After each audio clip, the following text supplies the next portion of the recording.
Oh, I'm so happy with this film. It just makes me so damn happy.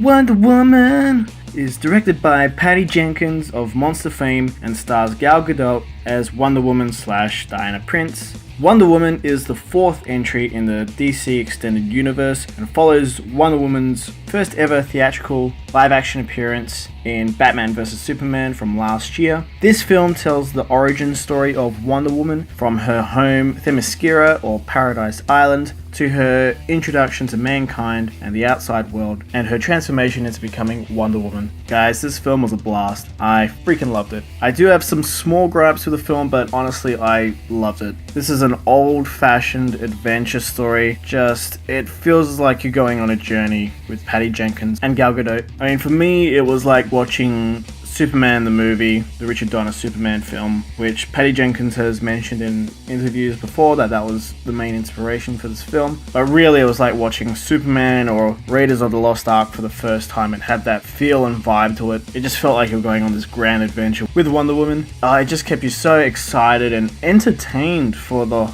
entire film. You were glued to your chair watching the screen. I had a smile on my face, a grin from ear to ear throughout the entire film. I had such a great time with this film. The story here is well written. It's just told wonderfully. You've got a lot of well written dialogue as well. The film is really well, beautifully paced until probably the third act, where it does fumble just a little bit, but Gal Gadot is great here. Her acting isn't perfect, but she has improved so much. I mean, there are a few times where she is a little bit off, the delivery isn't quite there, but for most of the time, I mean, she's come so far in her acting skills, and I mean, just physically, she can pull off a lot of the physical elements of Wonder Woman, and just the look of her and everything, she's in that department, she's perfect. Like, she nails it. It's just minor gripes with how she delivers some lines in only a few scenes, but otherwise, I mean, she is Wonder Woman. I hope she's Wonder Woman for many, many years to come. She's just fantastic to watch. Patty Jenkins here, just as a director, she just works so well with actors. I mean, some of the performances that she gets out of her cast is just so wonderful and so beautiful to watch at times. Chris Pine, who plays Wonder Woman's love interest, Steve Trevor, in the film, is just absolutely phenomenal. He has fantastic chemistry with Gadot, and honestly, he has the best lines and quips in the film. I would argue that he almost steals the show from Wonder Woman in her own film, but Gadot carries the film really freaking well. It is definitely her film. We get a gorgeous, really beautifully well shot Paradise Island in the first act, where we get introduced to the Amazons and the Amazon world, which I honestly would have liked to have seen a bit more of, but I think maybe we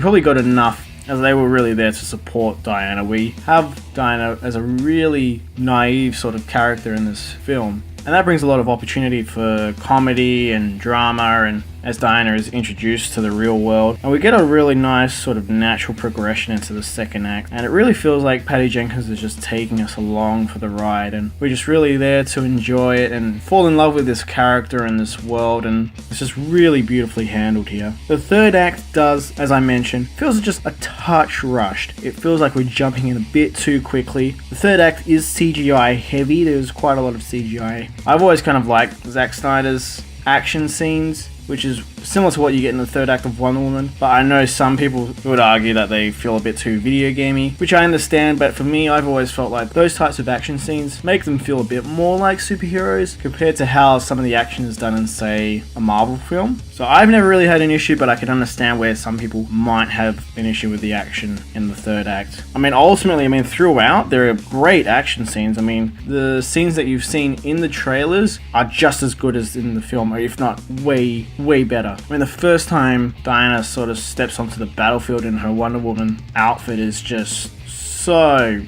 fantastic. I mean, it's so memorable, and it's everything you wanted it to be from watching the trailer. It's perfect. They couldn't have done that any better. But there's a lot of wit in the script and a lot of natural humor, and I think a lot of that definitely has to do with the performances that Patty Jenkins is able to get out of her cast. I mean, the lines from the secretary, Etta Candy, is wonderful. Etta Candy isn't in the film as much as I probably would have liked. I actually would have prefer to have seen a bit more of her, but I mean, some of her lines we did see a lot of in the trailers, but there's definitely a lot that was saved, and a lot of the third act I'm so glad was not spoiled in the trailers, so there's a lot to look forward to here. But surprisingly, the villains here are a bit weak, which is strange for a DC film, which Suicide Squad apart, we put Suicide Squad in a little box on its own. DC films usually do quite well with their villains. And look, no spoilers, but I mean, people know that Ares is in this film. That's not a spoiler. I definitely think he could have been a bit better in this film. He was just okay. The way Ares was handled was